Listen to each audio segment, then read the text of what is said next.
There I am. There I am. There I am. I clicked go live before I meant to, and but here I am. So let me just fix a few things. I'm going to show that, and I realised, although I haven't heard from him a couple of days, so who knows what's happening. I haven't heard from Aidsy, but I will just send him a link just in case he's able to join us. And Fox of Fate, good evening to you. And Catherine and Miss Foxification. Wow, I'm early. Yes, I'm a minute or two early. I actually clicked go live before I meant to. But that's how it happens sometimes. So I realized I was going to send this email to Aidsy and set things up before I went live, but yeah, then it's I accidentally clicked go live. So here we are. I'll just send that link to him in case he's going to join us. But who knows, who knows, who knows? And Mr. 09, hello. So you're all watching on YouTube, but I'm experimenting with a new feature tonight. The streaming service I'm using to do this, StreamYard, just added support for multi-streams, as in a single stream going to more than one platform. So I'm streaming this to Facebook and YouTube live. Hi, Mitchell. How's it going? So we'll see how it goes. For some reason, I thought they were going to add Twitch to the things you could stream to, and I thought I might try streaming to Twitch, but no, that isn't what happened. Well, my drink looks way bluer on the screen than it does to me. It's always a bit of a marvel if I've got a drink that's any particular color. I'm always intrigued to see what it looks like through the webcam, because the color is usually not what one would call true. Believe it or not, I'm not quite this pasty. Almost. I'm almost this pasty, but I'm not quite this pasty. Yes, Musical the Aviator, Star Wars themed blue milk again. So that's a thing that's happening. So having our Star Wars theme things. Oh God, speaking of Star Wars, we're like a bit more than 2 months till the new movie comes out. And oh, look, Aidsy dinged. What's he said? Hi. New link every time. Just sent it.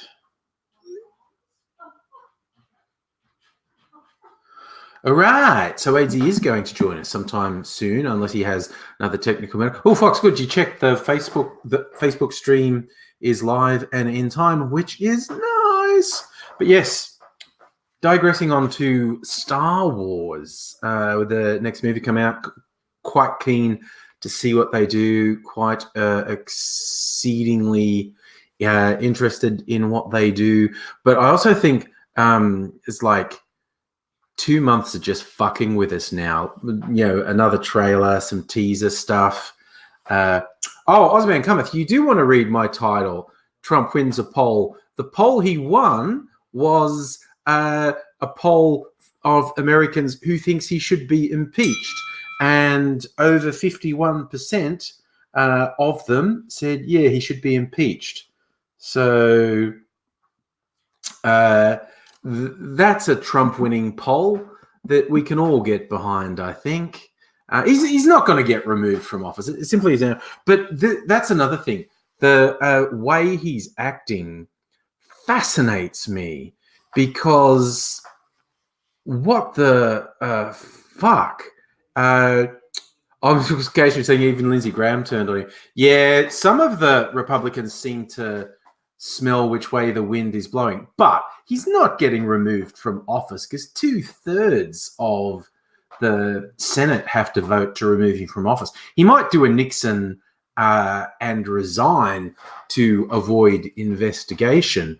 But I mean, it's absolutely hilarious to me because he's going on with the most deranged shit. And speaking of deranged shit, who's that? Hello, it's an AZ in the middle of the screen. Hello, Woo! you. Hello, thank you very much for letting me be on your device. I'm going to be on and off your screen many, many times tonight because of reasons, and it's going to be good. But I've got things I've written on pieces of paper. Well, you got a plan, man with a plan. No, they're things I've written on bits of paper. Sometimes they don't even make any sense. Listen to this. It's just words. Philosophy. Try not to suck. That's good. Fierce joy of being a fiver.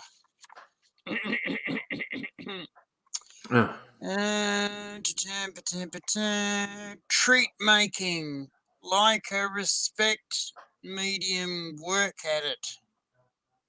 Good. Yep. No, this is all making solid sense. It's all good. Yeah, it's all good. But I was working on how to get pictures. Yeah. Oh, good. Yeah, I was working on that. Fox of Fate is pitching cocktail ideas about Trump being impeached. I've got to do something orange with something yellow on top. Is he actually being impeached? Because I haven't plugged back in yet. What has happened? The impeachment process goes in 3 stages. The Congress opens an impeachment investigation to see if there is evidence, and that has happened. There's been an impeachment investigation opened. As a result of that, when evidence is presented and witnesses are called and whatnot, the Congress votes, and that only needs a simple majority. That only needs 1 vote over the line. So basically, if Congress turns around and says, "Oh, dude, that was a shit thing to do," you're gone. Well, no. That's the second of 3 stages. Impeachment by Congress in and of itself means virtually nothing. Right. It has to happen for it to go to the 3rd actual meaningful step, which is the president is put on trial by the Senate, and the Senate has to vote 2/3 in favor, and they're not going to. That simply isn't going to happen. It's either 2/3 or 75%, and that's in a Republican-controlled Senate. So fully half the Republicans. To get to a place where you're on trial at the Senate, you'd have resigned by that point. No, Clinton got impeached in the 90s for lying about getting a blowjob, and they got him on the technicality that he lied under oath. So it was obstructing justice. They impeached him for obstructing justice, and technically he did because he lied under oath. And so the Republican-controlled Congress voted to impeach him. It went to the Senate, and it didn't get close. And the general public seemed to think that the impeachment trial of Clinton was a pile of shit, and they savagely punished the Republicans in the next midterm election. The Republicans lost heaps of seats. But everyone saw that impeachment as a heap of shit. If, however, yon Trumpist has turned around and committed, fucking treason, the country's going to turn around and say, "Cunt, you've got to go." Because remember, I don't know, you remember a kid called Nixon? He had lovely hair. He had great hair. Yes. And he committed a thing, they call it treason. And basically... Well, he used his office to break into the Democratic headquarters to get information that he could use in the election, which was widely regarded as an abuse of office. and he thought he was going to be impeached, and he resigned before they could impeach him. So, for treason. well, no, not accurate to call it treason, but it was abusing his office and, basically using the powers of his office to break into Democratic headquarters and steal information that he could use against them, which is super criminal. Super criminal shit. Political insider trading, which is just fucking out there. Yeah. It's so far out there that the whole nation would have gone, you just got to go. He couldn't have stood. How good have you fucking stood after that? Yeah, Like, no. And that's why he didn't want... You would have lost fucking the nomination at the fucking... absolutely. And he said, mate, you got to go. He didn't want the stain of impeachment on his name, so he resigned before an impeachment happened. Whereas Trump, I don't know, Trump might resign. He's acting fucking crazy, though. And this is the thing. The joke title of this thing, Trump wins a poll, because over 51% of Americans polled were in favor of impeaching him and removing him from office. And that sort of public support for impeachment has basically never happened before. It's never happened before. And he's panicking because he's acting like a shithead. It's like, dude, yes, okay, if they're staging this fake bogus impeachment proceeding, then just fucking front up, man, and they'll look bad and it'll work in your favor. And look, unless even cursory investigation is going to show rank criminality. Clinton got off, didn't it? Because it was a bullshit case. Yeah. He got off. I mean, he basically was getting blowjobs in the White House and lied about getting blowjobs in the White House. If I, however, got a blowjob in the White House, I wouldn't lie. I'd be going, blowjobs in the White House, fucking 15 of them. Yeah. Interns, I line them up. You can't see windows for interns. I was also going to say something else you can't see for, but that's too much. It's out of the song we both know. That's how old we are. Yeah, you know how John Kennedy, JFK, was all the stories about him being a pants man.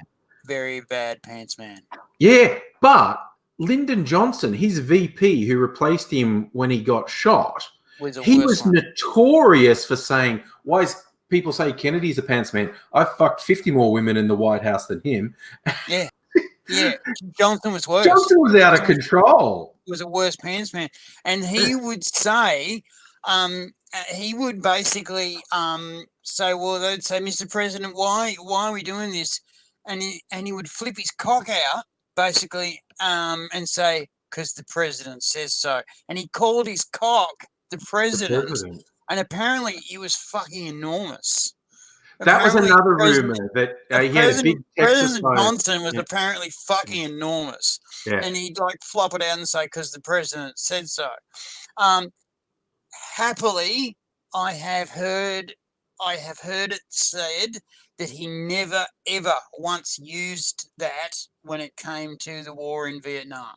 Never once did a soldier die over Johnson's cock. Apparently he was at least that tasteful, because he was a very distasteful guy and did stupid things, like had a map of Khe Sanh drawn like in relief and demanded that Khe Sanh be held, and Marines were dying fucking daily over this ridiculous piece of fucking no-name land that the fucking Vietnamese went, yeah, fucking shoot at them. They're not going anywhere. The fucking Vietnamese were told to not engage Australians at any time after Long Tan, because the general who did was disobeying orders because they were on their way somewhere else. Yeah, and they said, "Oh, we'll just fucking clean up these Aussies while we're here." And fucking 3 days and 3 divisions. Like, sorry. 2 divisions dead. 1 got away. Later, apparently Ho Chi Minh himself fucking lost his shit over this, but his sub-generals fucking were ropeable. And they said, they're Australians. There's 3 of them and a dog. They can hold a fucking postage stamp worth of country. That's how much fucking pull they've got in this fucking war.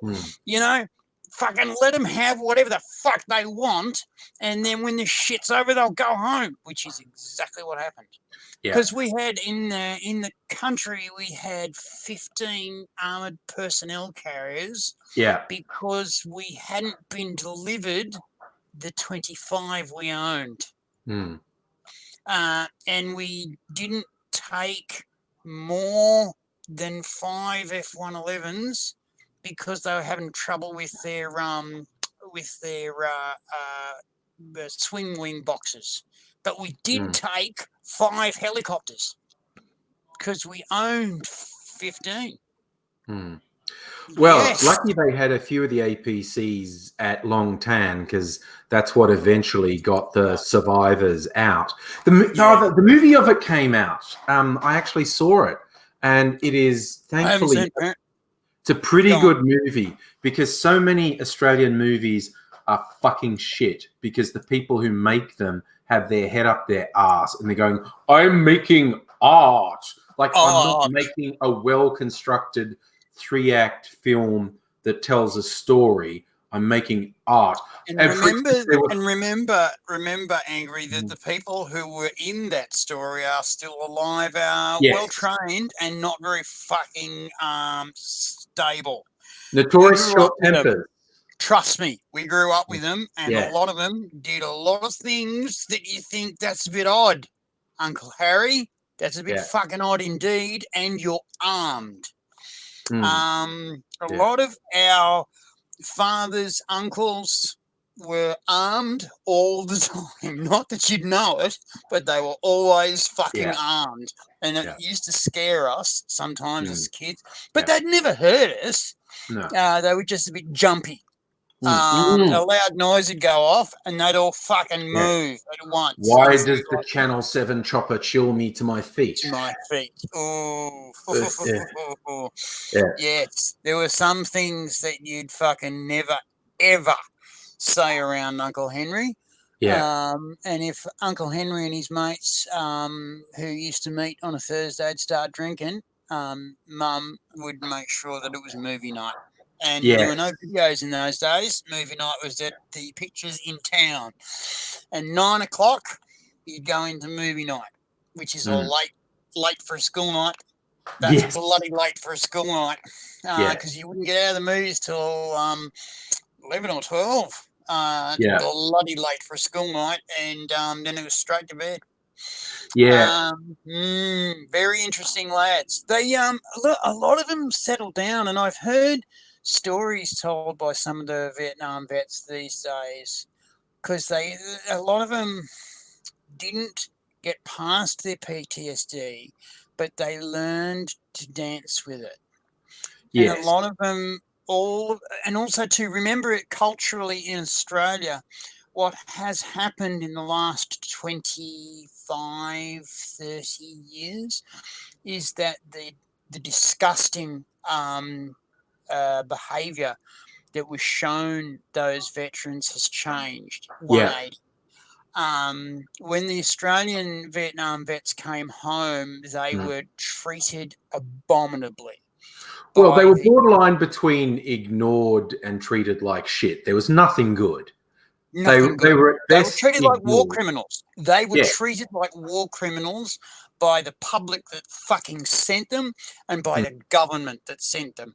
And basically over the last 25, 30 years, it's been basically truly governments that have started this, that have said, do not ever fucking blame troops that go over to wars that we send them to. If you want to blame anyone, you blame government. I'm the government, you blame me. And when troops have died, the government has fronted and said a trooper has died. And it was this trooper, and we sent them, and this is where they died, and this is in what action they died. And it's always lately been the government that's fronted and said, we did this. And it's the government that said, when wars happen, it's because we fail. And troopers have been treated a lot better. And so these days, a lot more of the Vietnam stories come through. Mm. A lot. It's been treated like a war, not a police action or a conflict or Yes. some bullshit. Yes. It was a war. It was treated like a fucking war. The lack of support from the RSL at the time was demonstrably horrible. That's the one that really sucked. For those who don't know, the RSL stands for Return Services League. It was set up, I think, after World War II. I don't think it was after World War One, but I'm not completely sure.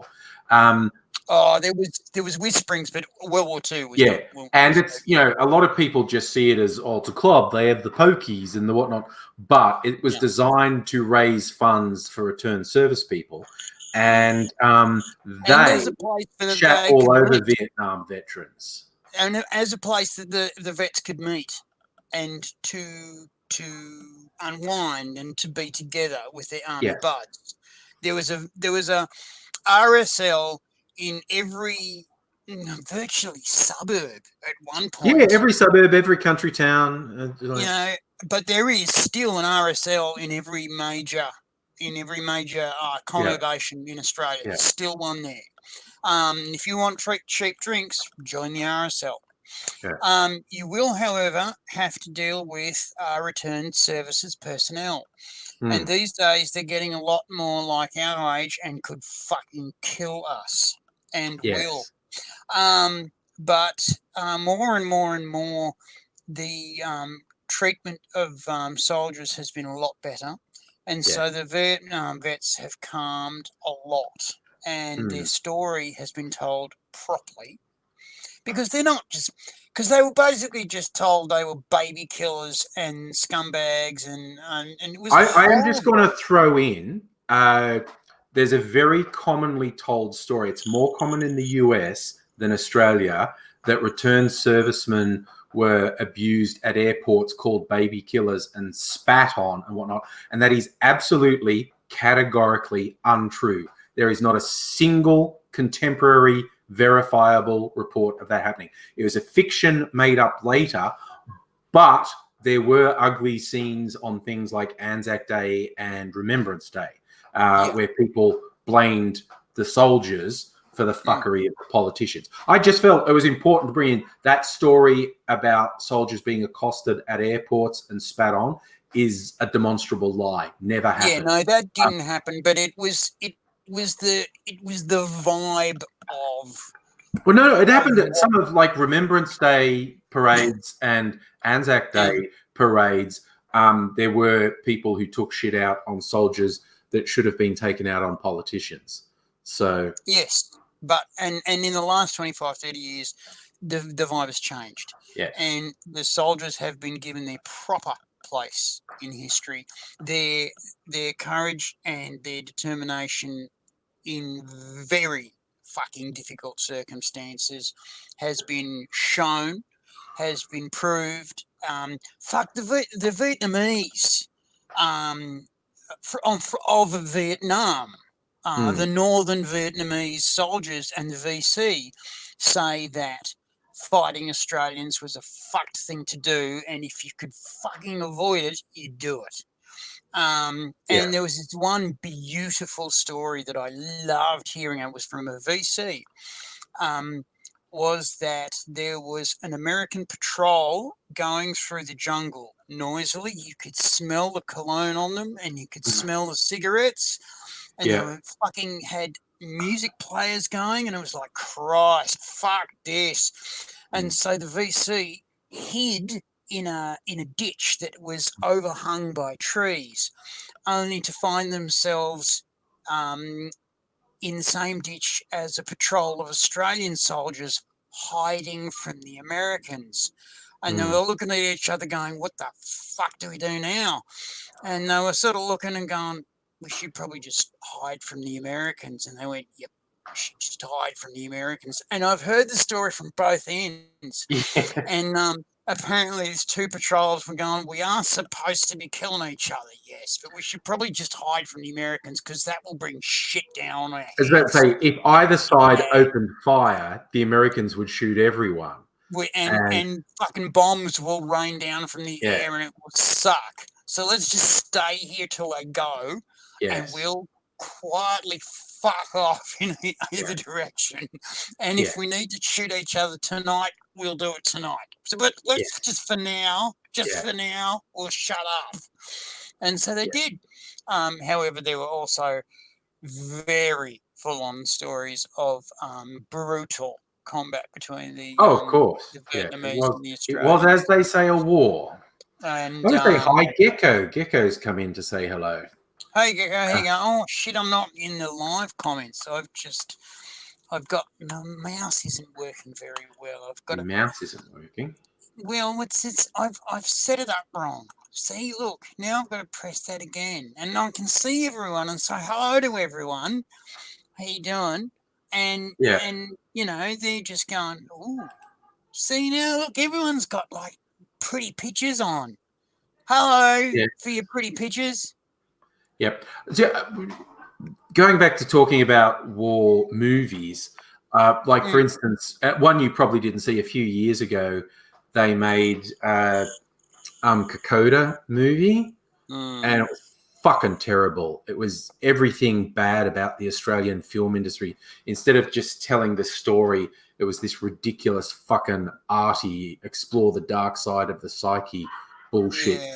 But I did see this year the Long Tan movie. The official name of the movie is Danger Close, the Battle of Long Tan, and Danger Close was the call when they called down artillery on their own position. The forward platoon who were in neck deep in shit, and when they realized they're completely surrounded, like we're like 5 seconds away from hand to hand, and the artillery had been doing their job, but the Vietnamese kept coming, and the guy just made the call like, bring it closer, and they're saying, we literally can't. That's on you. He goes, if you don't bring it closer, we're all dead. And no fucking point. If you don't, don't bother. Yeah, you know, go home because it's all fucking going to stop. After a bit of hand wringing, they pulled in the artillery, which saved the last few survivors of this platoon. Because at that point, when the Vietnamese saw the shells raining basically on the position they were attacking, I think they went, okay, fuck this. Well, because the Vietnamese had this fucking tactic, and it was grab the tiger by his belt. All right. So as the Americans started to shell, what they'd do is they'd get up really fucking close so that the Americans couldn't shell any closer, and then they could attack the Americans from short range without being shelled. Because if they were shelled, they were fucked. Because I mean, you know, the Americans had fucking artillery fucking up the wazoo, and the Vietnamese could no way match that kind of firepower. But if they got in close, now the same trick would work with the Australians, except the Australians went, well, if we fucking get them to shell 50 meters away and 25 meters away from where we are, that'll fuck them right up. And it did. But the New Zealanders who were doing the shelling were going, are you absolutely fucking certain? Yeah, that was a big thing. Like, you're calling down on that danger close? Okay. That's danger close. Yeah. Do you really want us to like fucking get it done, son? Because and because I'm using wounded comrades for cover. And they're a bit pissy about it. Yeah. I actually watched, there's a doco on Long Tan, lots of interviews with the survivors. And of course, for the military thing, they record all the radio traffic. So the actual radio traffic from that is preserved. And it's the guy saying, he's saying, you know, bring it in.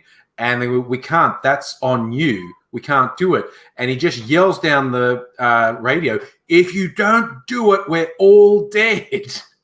And it's just like, okay. All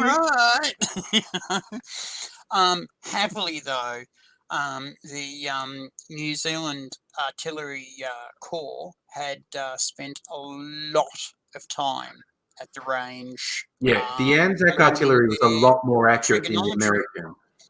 And their trigonometry was fucking awesome. And they used to fucking have play dates with the Australian artillery all the time to see who could actually put 120 mil shells in barrels. You had to go from 2 kilometers away. You had to put it in the barrel, and if you put it in the barrel, then the other side was buying drinks all night.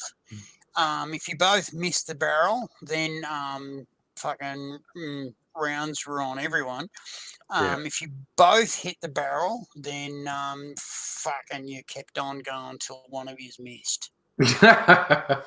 Sorry, I've just got to go some things in the chat. Gecko is asking, because this is actually streaming to Facebook as well as YouTube. Hey, Facebook. Hey, people can chat on Facebook, and we will see it. AZ and I would see it on StreamYard. I think on YouTube you wouldn't see. I could be wrong, but no one's commented on Facebook yet.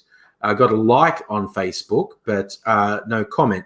So we would see any comments from Facebook, but I don't think anyone on YouTube would see Facebook comments. But I don't know yet because we haven't had any comments from Facebook. Could you make me little for a second, please? Yeah, that's easy. And I'm just going to deal with the thing, and then I'll be back. All right. So I'm doing that. And AZ's out. So yeah, and hello, Will, by the way. And I do like Heine, your thing goes hand in hand with what AZ was saying. Your grandpa served in there when they were helping Americans. They friggin' hated it because the Yanks had a boombox and talked loudly. Oh God, and your granddad was carrying leaky DDT and he got scarring from where it leaked on him. That's fucking shit. There you go, Trent. Test comment on Facebook. I can see it. But yes, people watching from YouTube could mayhap confirm for me exactly what I said.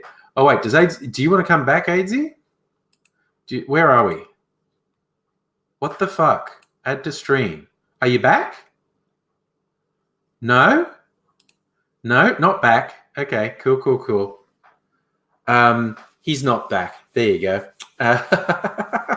So yes, there we go. It does work that way. Oh yes, sorry, Gecko Torrents. Yeah, no, I actually I remember that from Paul. But yeah, I always have to apologize with all the various folk in the online world when I forget some connections. First, just because I interact with so many people, and second, because I'm old and my brain's going. And that's only slightly joking. Oh, speaking of old and their brains going, hello, Mims, you going to come up here? Come up here. Come up here. Meow. AZ, wave at me if you're ready to come back, okay? So I can see him, but y'all can't see him. He's organising a few things. Mimsy, come here, you lousy shit. Come here. No, she's running off, bugger her. Okay, fair enough. So, yes. Sorry, I was just AZ's distracting me. Mimsy's distracting me. I don't know who's the bigger trouble, honestly. Yes. All right. You're back. All right, I got to put you. Add to stream. Where are you? There you are. Hello. Thank you there. Yes, I also have to remember that there's many people from many various different English-speaking cultures and countries that view us, and I say hello to all of you who speak the Queens. G'day. Yeah, we do get fine folk from where English is definitely a subsidiary language. We get some from Eastern Europe. Remember the subcontinent is one of our biggest fucking viewing spots. Oh yeah, so where the fuck are you? Huge popular in subcontinent. My homies from Bataan, fucking at some point, give us a fucking permit to come and say hello. I will add to your fucking national fucking happiness. I don't know. I was friends with someone from Bhutan back when we were at college. I think she was the only student from Bhutan who was there, but she was quite nice. She was lovely. I met her. Yeah. She was like, Yeah.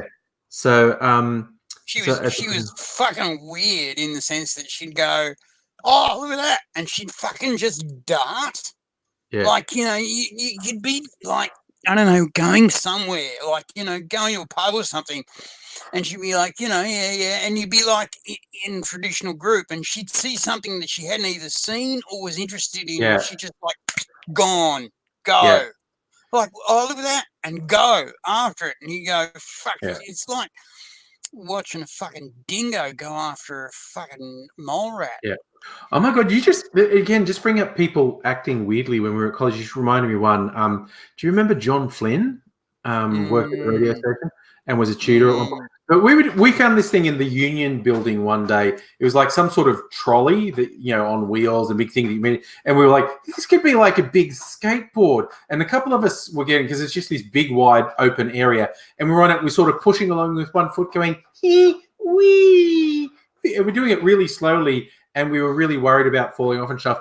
And there's a few of us and John comes in and just sees us doing it. That looks awesome. And he just grabbed it and ran with it full speed and then just jumped fully on it and skated utterly out of control across this auditorium. And the rest of us was just going, the fuck, dude? Jesus fuck, we're all gonna die.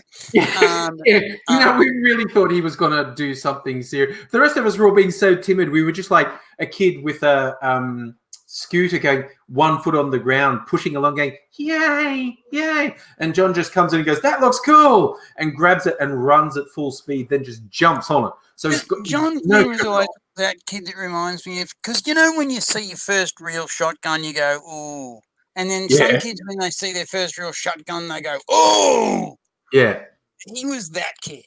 Yeah. No, I remember, because I'm a country boy and we're out at someone's property out of town, and it was like, I think the idea was they were the pigeon dovey things. I think they might have been wild pigeons. They might have been native birds. They might have been, I don't know. But there were some of them on the farm, and they had this idea they were going to shoot some and cook them because pigeons is good They eating. are lovely. Native pigeons that are from the country taste fucking awesome. Yeah. All you got to do is spit the lead out as you're eating them. Yes. But the first one was someone sees one on a tree branch, just going, I'm going to get it. He's like, I'm getting closer. And he's just under the branch, and it still hasn't moved, with a fucking shotgun. And from a distance of half a meter, he goes, blam! And just feathers fell down. It was just feathers. And we were like, yeah, dude, you have to shoot them from further away than. Why would you be so close? You have to shoot them from further away than that. Mm. So yeah, they shot, I don't know, half a dozen or so, took them back home, plucked them, and the first thing is prepping them for cooking. And it was buckshot that they were using, because anything heavier than buckshot again would have just exploded a pigeon. Turn it into trying to dig out the ball bearings. But it was the same deal They never bothered where we were. They just basically, the men chopped its head off. The kids plucked it. The women gutted it because then they would take it and make the stuffing, which was a recipe that I don't ever want to know about. And then someone would bleed it for the gravy. And then they steam cook it, like with a those pressure cookers. Yes. Yeah, they pressure cook them, and so then you'd go and get really pissed on beer, and play very strange pool style games with rows of numbers on a table. And you had to get them in various different numbers or in little arches. Weirdest pool game you ever played. Or you had to hit over little dollies or not. I can never remember. And then you go and eat your pigeon and with your pumpkin, and there'd be broccoli. And there'd be other veggies as well. And there'd be fresh cream to put on to the mix when you were ready to eat it. and this fresh cream was, because it came out of an actual real cow that was Yeah. sitting. Oh, well, it wasn't sitting; it was standing, eating. Because cows sitting down is a pain in the bum for them, not for you, because you're weird. But Yeah. they're standing, being a cow, usually eating. Because that's a cow thing. They're into eating. They're Cow thing. deeply It's a into cow eating. thing. Yeah, and they like a drink every now and again. They'll go, I'll have some water. I'll have some water. Nom nom nom nom nom nom nom nom, water. Yes. Now that I've had some water, I think I'll have an eat. Yes. Right. I think I'll go to where there is some lush greenery. Yeah. And you can see my teeth starting to come apart, so I'm going to get some glue in a minute and put them back together. Have I got any All glue? right. No, I put it back in the bloody lawn, in the bloody bathroom.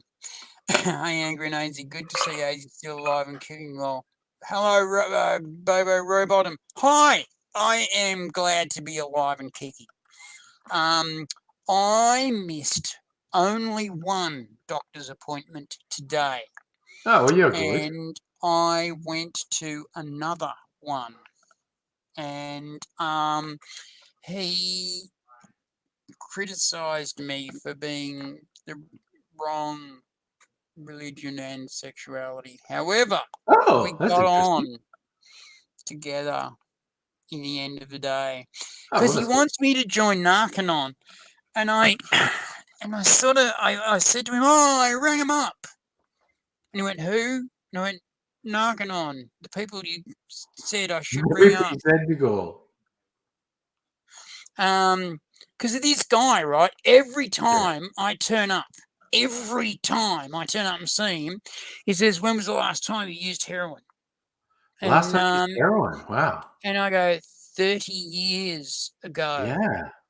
And he goes, oh, that's really good. And it's every time. Like every time. He goes, when's the last time you used heroin? Like trying to catch me out. And I go, 30 years ago. And he goes, oh, that's pretty good. And Pretty good. so you've been on methadone for 30 years? What? No. No. No, I've not. No, I've not been on. And then we have to go basically through the whole story again. And then he goes, all right. And then today we went through, look, this was supposed to be half an addiction thing and half a pain program. And the pain program hasn't gone so well. And he said, well, spirituality will help you out with that. Oh, good God. Okay. And I've gone, I see. He said, you will be healed with spiritualism, with spirituality. And I've gone, oh, that sounds good. That's good. That's a deal. good. I see. Right. Okay. And then he's jumped into John 3:16, and I've gone, oh fuck, here we go. Yes. And he already knows about my boyfriend because I told him about my boyfriend before I knew that he was such a radical. Anyway, so evangelist. So he knows about that part of my lifestyle, but he doesn't know about the other part of my lifestyle, and it's going to be a bit more awkward because let's face it, people of his ilk have been trying to burn people of my ilk for 2,000 years. And look, in his defense, I've had several plans to burn you as well. Oh, and so have others, and they've come fucking close. I'm not complaining about being, hey, you're puffing a witch, we're going to burn the shit out of you. Yes. Right? Like, and I've gone often pissed, gone, I'll just fucking give it a go. Let's fucking try now. And, there's actually ways you can do it and you don't burn, but I am Yeah. no way going to talk about them here and now. All right. Because That's all fair. I have no interest in fucking being responsible for someone having to go and Oh my fuck God. it up. Sorry, Fox of Fate was just bringing up a story, and I remember when this happened. There was an animal genetics lab in Victoria. Had some sort of accident. It was an explosion, and it just catapulted bull semen everywhere. Yeah. Yeah. Bull It, spooge everywhere. and it cost thousands. It cost Yeah. thousands and thousands. Okay, so what happened? I know what happened, right? What happened was the feeds for the nitrogen, Yeah. liquid nitrogen, Yes. and the liquid carbon dioxide had been Oh. crossed, Oh shit. yeah, and the vent for the nitrous liquid nitrogen had been shut. Now, Damn. this was done randomly. There's two fuck ups that would have blown shit up anyway, right? Yeah. But this was randomly done at the same time Yeah. by a group of grad students who Yeah. knew better and were told differently by professors who had misunderstood the labeling that was Yeah. going on. The truck that had come in to deliver the gases was a different truck from Yeah. the gas company of Australia, which we won't name because you don't even want to get into it sued because they're huge. And they'd come in with a different truck, and the professors had seen the pipes come in, and the pipes were the usual colours, but they were Yeah. putting the different gases in. So the professors, being smart, no, don't trust bloody labels, trust bloody where it's coming from. Yeah. Don't, just because the light's blinking doesn't mean that the uranium's off. So they fucked up. Anyway, the pressure belt, it exploded this canister, and all these tubes of bull semen just fucking shattered and went for fucking ages, miles. They found one half a kilometre away. Just Bull jizz everywhere. bull jizz fucking everywhere. And they lost about 400K worth Man, of bull they're jizz. gonna have to jack off a lot of bulls to make up for that. Well, a lot of them are dead. The reason why it's so expensive is a lot of these bulls are dead, right? You're not going to get. They jacked them off too many times and killed them. Well, he was getting on, He was like, I'm 50 and I don't care anymore, and run down to the bloody creek and bloody cows. All you want's a root and a bloody eating of lush greenery and puna pies. Yeah. And so, they were having to get out, the fleshlight. You seen a fleshlight for a bull? I've actually seen videos. Yeah. Right. Yeah. Anyway, so they'd get, the last of, Gobby's treat, and which was the name of the bull, and because he was a prize-winning bull, and they'd get lots of straws of Gobby's treat and freeze them because of the genetic lines that you could get from the cattle. Why does anyone even give a shit about this? In Australia, meat is pasture fed. It's not grain fed. It's pasture fed, except for chickens. Yes, mostly yes. And because it's pasture fed, even pigs are pasture fed. Yes. They're basically have a different fat content in the meat. Now, how you can either put on fat or you can put on muscle, but that's genetic.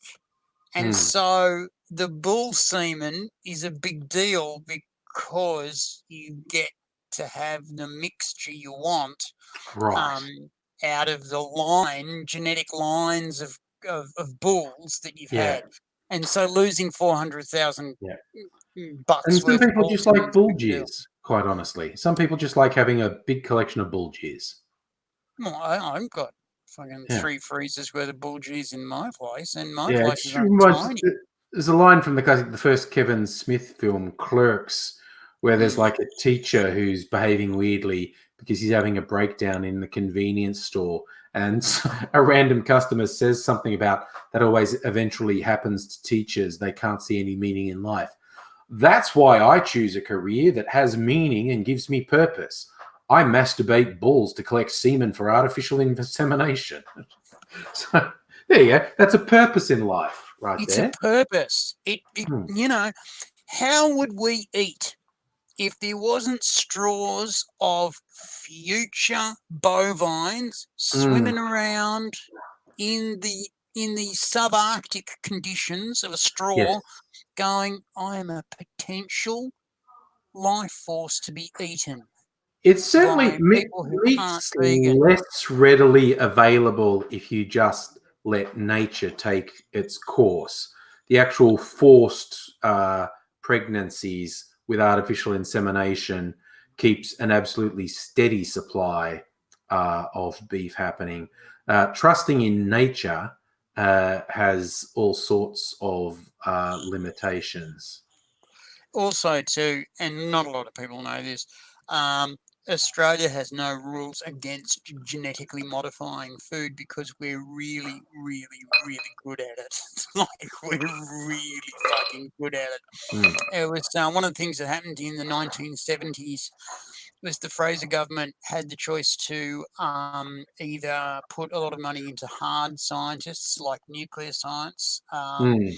or had the choice to put money into agricultural science, Yeah. like farming science, or both. And Mm. because half his party was fucking farmers, he decided to kill off hard science in Australia, which is going to be the fucking death of us. However, Not as bad as the fucking liberals since Howard, who have just ripped the guts out of science funding. So basically, of the people who used to be employed in science in the 90s, mm, there's only 50% as many actively engaged in Australia. Of the 50% who aren't, half of them are fucking unemployed and had to go into a field apart from science. And the other half, who are people that our taxes paid to train paid and get to train, practical experience in Cyro, and now they work for Elon fucking Musk and or Indian the entrepreneurs. And we fucking paid to fucking train them. fucking the best solar panels in the world come out of Germany, right? And they call that place Kangaroo Valley because Mm, it was where all the Australian fucking solar scientists went when the Fraser government shut them down. And mm, so the Germans said, we will give you 10 times what you're earning. We will educate your children. You will have a pension.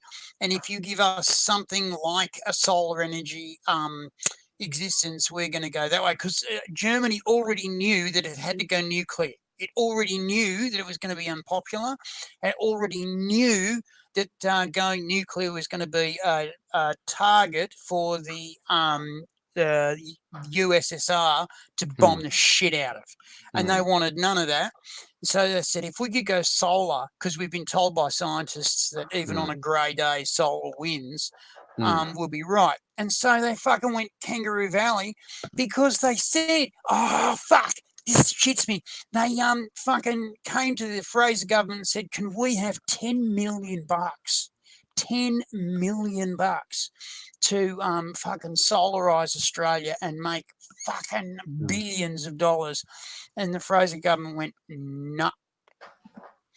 And the people who invented the international landing system were Australians, and they said, can we have 25 million bucks? And they went, no. And they bought the ILS back for one runway in Sydney for $2.5 billion 5 years later. Makes me very angry. I've got to go glue my teeth in, so you better make me little again. All right, I make you little. Okay, I'm going to conduct a poll then. I'm going to make a cocktail. I got this stuff. I'm going to get it. I'll show you. I got something new, and I haven't made a drink with it yet. But this is in a lot of cocktail recipes. It's called Falernum. It's a comparatively low, like it's only 11% alcohol. It's more for flavor than getting pissed. But Falernum is Barbados in a bottle. This exotic aromatic liqueur was invented on the island in the early 1800s when natives made it at home by steeping lime, ginger, almonds, and cloves in Barbados rum. In 1890, John Taylor refined this folk recipe into an award-winning liqueur that became an essential ingredient in tropical cocktails and tiki drinks. Enjoy it in a corn and oil, as the Bajans do, or use it as a mixer to imbue your cocktails with the true spirit of the Caribbean. And a corn and oil is here. It's this stuff, Falernum, rum. It's literally that. It's just Falernum and rum. Or a rum swizzle is lime juice, Falernum, rum, and bitters. I'm going to make something with this. I have not seen Joker yet. Yes, Kaiju, that's exactly what I'm referring to. Trump finally won a poll. The 51% of people are in favor of impeaching him and removing him from office. So, yes, that's a big thing. So, I've been looking up some Falernum cocktails. So, I should just try some Falernum. I don't know what it's like straight. So, it's like, oh, yeah, it's got a bit of a herby smell. Slightly smoky sort of smell, like tequila almost.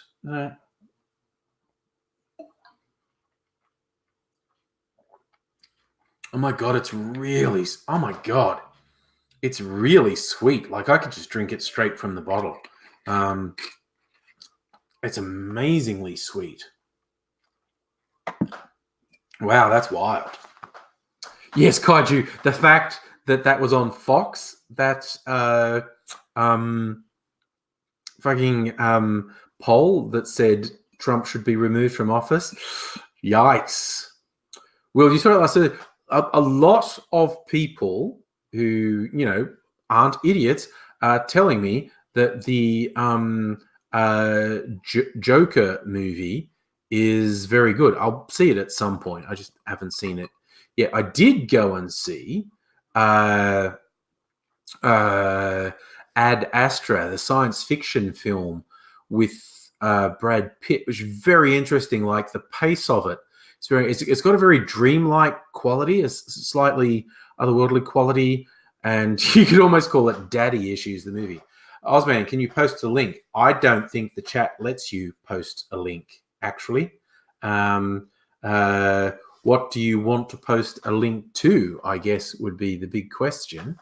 But anyway, I'm going to go for popular vote. I found a few Falernum cocktails which sound interesting. There's this one called Landing Gear, and that's got Falernum, Punta Mez, which I have, lime juice. It's supposed to have sherry, which I don't have, but I have another similar thing, Lillet Blanc. I'd probably substitute that for it. That kind of sounds interesting. But then there's Montagamatica, and that's rum, Fernet Branca, and a decent amount. Fernet Branca is an interesting bitter liqueur I have. Falernum, lime juice. And that sounds interesting. Rum, Fernet Branca, Falernum, and lime juice. And it's a great name. Montagamatica. A Baker Street Swizzle. This is going to get Fox of Fates thing because this has absinthe and like a full shot of absinthe, which is not that common in cocktails, but it's absinthe, lemon juice, and Falernum. It says mint leaves. Hey, angry, I'm What? back. You're Hello, back? I'm back. Okay. I'm again, but and Okay. I There now you I'm big again. Hello, thanks go. for making me big again. How's your cocktails been going? Because my teeth have glued back in. No, Good no, no, no, man. no. As you can see, they're not like wobbling around like a Trump presidency. Yes. They're wobbling Yeah. around a bit like my eyes, though, Yeah. which haven't been altered at all. Oh, Comrade Dar has moved into a new place. Congratulations to you, and you've got some beer. Well I was just done. going. I'm going to make a Falernum cocktail. A Baker Street Swizzle has absinthe, lemon juice, and Falernum. As you do, as you do. This one, Heaven is a Place, has gin, lime juice, curacao. I'd use Cointreau, which is similar, Falernum, and honey syrup. That Uh, Falernum's pretty sweet, isn't it? It's very sweet. It's amazing. Like I could just drink it I've from the heard that bottle. I'd be into it. I'd heard It's that only, I'd be it's into only the Falernum. 11% alcohol, but you get pretty hammered if you Oh, drink the whole you bottle. could distill it. Yeah. I think this is. They're saying this is 22 standard drinks. That doesn't seem right. If it's only 11%, but anyway. But yeah, you go into a sugar coma if you drank all this. I think it's very sweet. Or there's a chartreuse. No, fizzle. me and my pancreas have had a long and bitter fight over many years in a very diabetic family, and I'm winning. Yeah. Okay. Well, I might also do a chartreuse swizzle. That's green chartreuse, which have pineapple juice, lime juice, and falernum. It's a so I got a landing gear, which is falernum and puntames vermouth. That's kind of interesting, but I don't know. It seems less dramatic than something like a Montagamatica, which is rum and a strong bitter liqueur called Fernet Branca, which I have, and falernum and lime juice. I think I'm going to have to try that one. Baker Street Swizzle is tempting just because they've gone to town and go, no, do a full fucking shot of absinthe, mate. Just fucking go for it. There are very few cocktails that say put a full shot of absinthe in. There are very They're few. normally about a quarter shot of absinthe. Just enough absinthe to have flavour. This one's just gone, nah, fuck it, man. Full hit it, fucking mate. shot. Fucking go hard or go home. Yeah. And Pity Heaven is a fuck Place. I just like remember that Belinda Carlisle song, Heaven is a Place on Earth. I do remember the Belinda Carlisle song because I remember Belinda Carlisle and I remember that she was very pretty. Yeah. And I enjoyed watching Belinda Carlisle sing and or dance. Yeah. And when Belinda Carlisle was singing and or dancing, I had no criticisms of her or her music.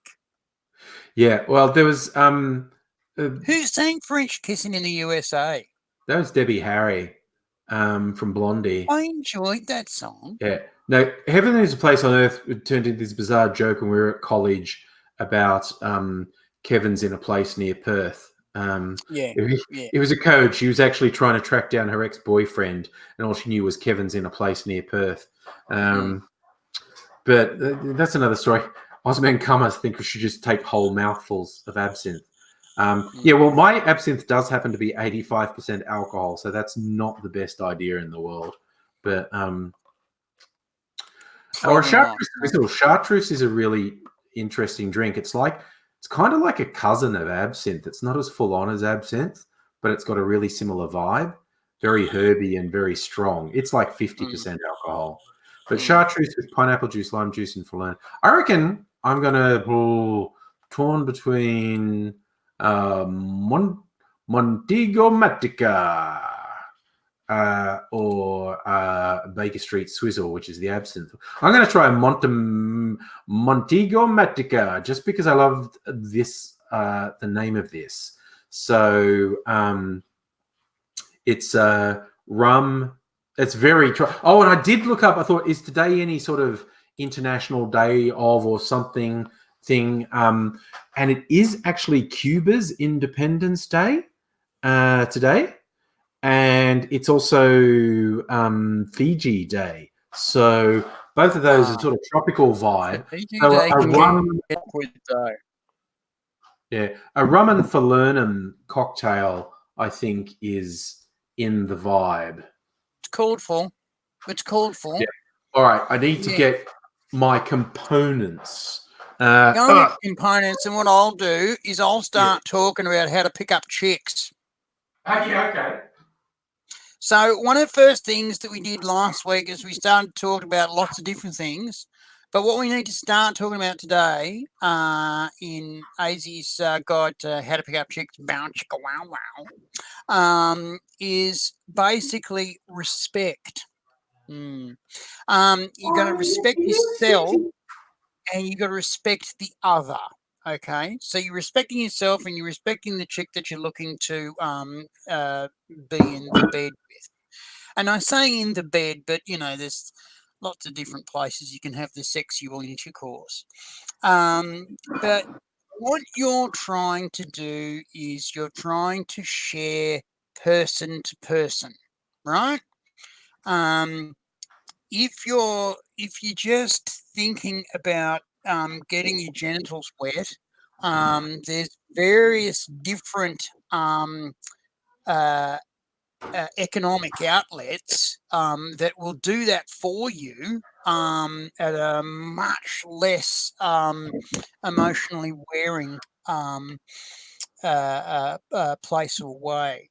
But if you're looking to get with a person, then you need to respect yourself and you need to respect the other. All right.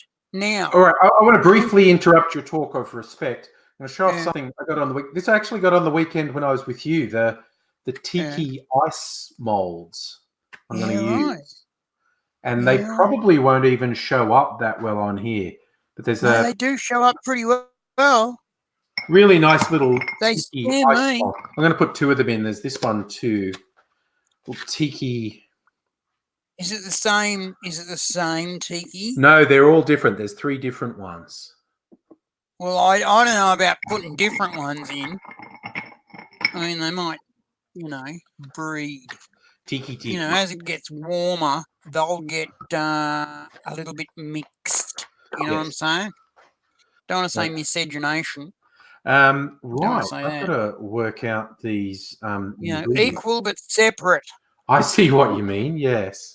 You know what I'm saying? Yes, I know what you're saying. None of it's good. None of it's good. So all right, I'll keep on going. Keep on going. Okay, so what the hell do we mean by respect? I mean, what the fuck is that? All right, well, okay. At the beginning and the end of the day, what you need to do is you need to think about your expectations. The tragedies that we've had in your incel communities and your Australian men's rights groups or your men's rights groups, and the general shattering of gender roles in society, and because society is fracturing itself as well, and that's just a thing that's happening. Don't be freaked out about it. It's just a thing that's going on. Just because there's only so many genitals to go around and only so many people to have them. There's lots of different ways to have genitals, and there's lots of different genders to have them. But there's only still so many different genitals to go around. And what are your expectations?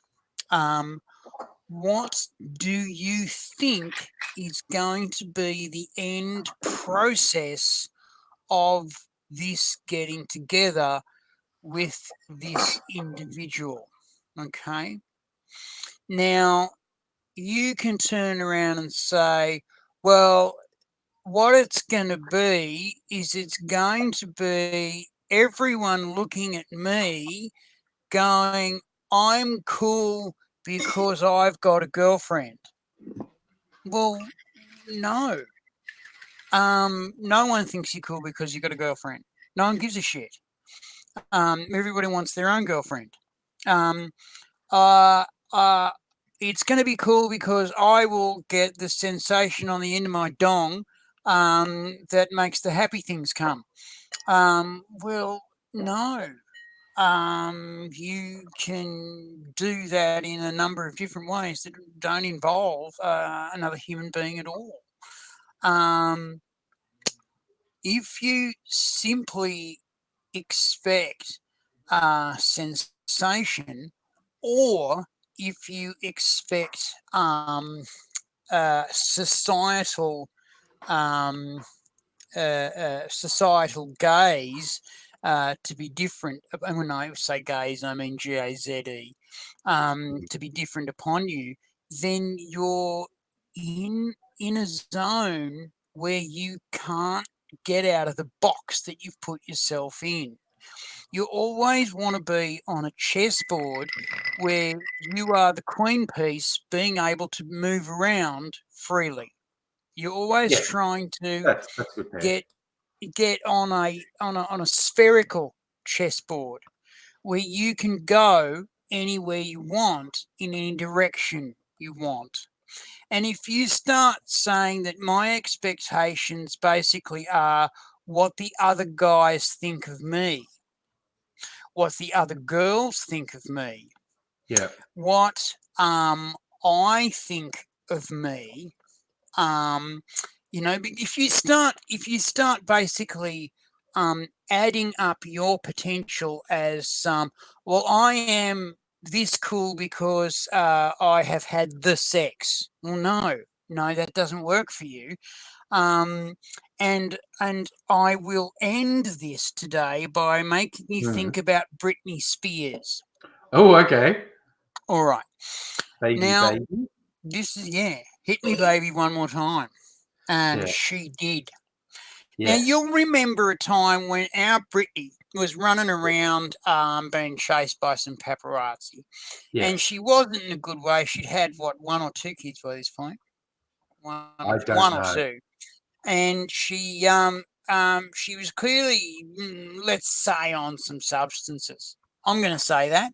I'm going to be fair with that. And she went into a barber and shaved all her hair off in living color, and then came out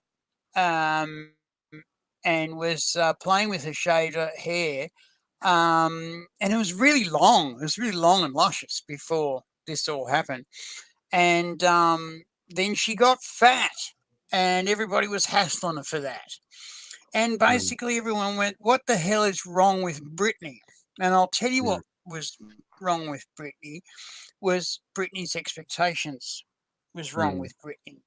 Britney Spears had from between 4 and 8 years old. Yeah, she was a been Disney kid. told, She was a Disney kid. Had Mouse been Tequila. told if you work really hard and give up all this time and all of this bloody freedom, because you're going to be training and you're going to be learning lines and you're going to be doing TV, and you're going to be, when you're not doing that, you're going to be doing bloody school in bloody trailers on set, and it's going to be 24-hour fucking lifestyle. And then when you're going to hit your teens, you're going to be given very little time to yourself, and your day is going to be very organised for you. Thank you very much. She basically got told, you'll become rich and famous, and everything will be fantastic. Everything will be wonderful. Everyone will love you, and everything will be fantastic. And she did it. She became rich and famous. She was the greatest selling singer of the American popular song stage. She was rich, famous, beautiful, young, and fucking miserable. Because she'd done all this work, she'd sacrificed all this stuff, she'd done all the things she'd been told were going to be great, and she was completely empty inside, and she had nothing to say who she was, what she was about. What did she have a spirituality? Did it mean anything to her? Did she have a plan? Did she have wants that weren't told to her by other people? And this was the big breakdown. This was the big break. Was that she'd been told all these wants, and all of a sudden these wants started to mean fucking nothing. Yeah. There's a certain point after which you earn money, where more money does fuck all for you. Yes. You know, it's just counters on a board now. I mean, you know, how many yachts can Gina Reinhardt safely sail at the same time? How many cars can she safely drive at once? I mean, she can own many, but she can't fly very many planes at the same time. I mean, she can wing walk, and I'd like to see her do that. I'd like to see Gina Reinhardt do the old wing walking between, you know, biplanes. That'd be fucking hilarious. Very fashionable in the 1920s, yes. You know, who would put up money to see Gina Reinhardt wing walk? Was you? Yeah, no, she'd do it. She'd have to put up the money to do it, but I wanted to see her. But basically, what I'm saying to you is, what are your expectations? Okay, the very first lesson in AZ's How to Pick Up Chicks is, what are your expectations? What are your expectations of yourself? What will make you happy? What is happiness to you? And don't fucking sit there and go, oh, I'm not happy and now I'm miserable and now I'm sad and I'm fucked because of it. No, that's not our point. Our point is, what would make you happy? See, the another thing I want to talk to you about very clearly tonight, right? This is the last sort of little bit, and it all ties in neatly. The richest people in the world, the most successful people in the world, always say, love what you do. Right? You get hacks turning around saying, do what you love. Do what you love. Right? No. Think this through very fucking carefully. Right? The very successful people say, love what you do. They don't say, do what you love. So the point here is, you bring the fun. Are you fucking sweeping floors? Then love sweeping floors. Are you doing fucking calculus? Then love doing calculus. Are you doing long division for the first time? Then you love doing long division for the first time. Because being a miserable prick is a very easy thing to do. And a lot of people manage it very, very well, right? But going the other way, making things happen for you, and very importantly, and we'll be getting onto this later, very importantly, making things happen for other people. And fuck, that's so important. That's going to be the core of what we're doing here in AZ's How to Pick Up Chicks, is how to do things for other people, is how to bring the fun. And you bring the fun by loving what you do. You choose to love what you do, no matter what it is. So I want you to think about your expectations, right? Do you want to work for NASA? Which is a fucking great career path at the moment, because think about this. Elon Musk, the Indians, the Chinese, the Russians, they're all fucking going off to the moon to get the helium-3 to fucking make fusion reactors to go, which is the next big fucking money spinner. Trust me. Fucking global warming Oh, don't worry about that. Fucking fusion. That's what you want. Fucking get into, son. And they're going to need spacecraft to get to the moon. And to get to the moon, they're going to have to control and contact those spacecraft. They're going to need big fuck off radio antennas to do that. And, governments always like to do, spend once on something you can get two out of. And with big radio antennas, you get to do fucking radio astronomy. And Australia's really good at radio astronomy and really, really good at tracking spacecraft. Why? Yeah. Because the big fucking dishes we've got here in Australia were put there by fucking NASA for the Apollo mission. And we've said, thank you very much. Parks in a sheep paddock. They've got a big dish out in Parks and sheep paddocks. There's a fucking massive one out near Canberra in a place called Tidbinbilla. Jesus, it's awesome. You should fucking go there. Oh, you can even fucking play with a model one, and you can actually make the thing find a spacecraft. Every now and again in Canberra, all our TV came out of one telecom tower. We call it Telstra Tower now. Every now and again, fucking the TV would stop. And you go, why is the TV stop? And then you'd see mission control talk to the space shuttle or talk to fucking Mia or and they'd be saying shit that, you wouldn't fucking understand and be boring. And you go, come on, I wanted to see Dracula get home. Does he get home? For fuck's sake. We're talking to fucking NASA again. And then they turn the TV off. That was your TV for the night. You'd get about 3 minutes of NASA and then it'd be, no more fucking TV for you. And it was because basically they were using the Tidbinbilla dish to relay, and the telecom tower is a fucking enormous tower. Has a range power that is just fucking gargantuan. So it was a really good setup. It would bounce back to a satellite, which would bounce straight to Florida. Now, the reason I'm saying I'm going to stop you. You haven't drawn breath in over 20 minutes. I'm just going to stop you for a minute. Because I want to share news of my cocktail. Do that. The Montego Matica is actually quite nice. I just thought I'd share that, and also miss a chance to say hello to Radis Scorpion, who came in and said hello. Hey, Radis Scorpion, how you doing? Bobo's been going off us.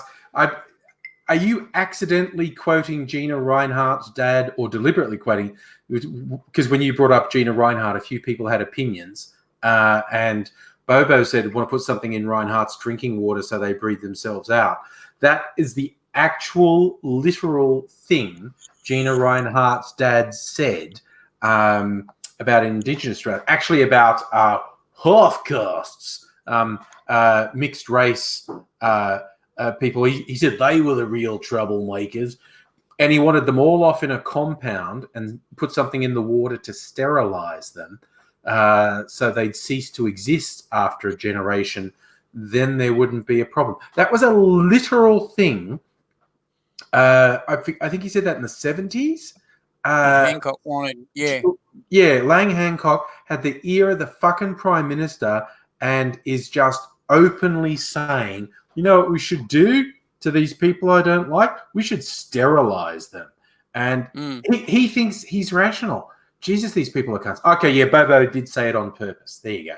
I thought that's either 1,000,000 to 1 shot that you just randomly said you should sterilize, put something in Gina Rinehart's drinking water so they don't breed anymore.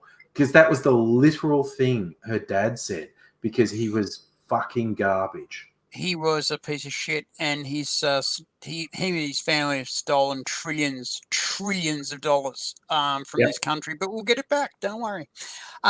So basically, what I'm saying to you, you think about your expectations. At the moment, you look at STEM in Australia, and it's shit. Gets you nothing, does nothing for you. But Think about this. In the next 10 years, it's not going to be fucking 30 years. It's going to be 10 years, which is just enough time to get yourself a doctorate, right? There's going to be regular, and I'm not fucking bullshitting you, there's going to be regular moon trips to get hydrogen-3 back to Earth. It's going to be fucking, it was going to be scary, like the Moon movie, which was great. Fuck, that was a great movie with Sam Rockwell. Fuck, That was we're a going to watch very, that very, movie. very good movie. Awesome movie. But that's basically how it's going to go. And effectively, Australia is going to be a place geographically where they're going to, want to fucking put huge dishes around to fucking check shit out, but also they're going to want to fucking launch shit from here. It's a stable first world country that could quite happily deal with shitloads of infrastructure spending by another country. Let's just say China, Russia, or America. Let's just Also, say, yeah. go Also, on. because we're down under, rather than having to fly up to the moon, you just sort of fall off the bottom of the Earth and get to the moon with much less fuel. That's the other benefit to launching from Australia. That's how it That's goes. the big cost saving. That's how you go. You fucking can even go west from here. That's, a lot of people won't even understand that. I just have this horrible thing of saying that to some people in the National Party and having them go, yeah, I'm going to say that in Parliament.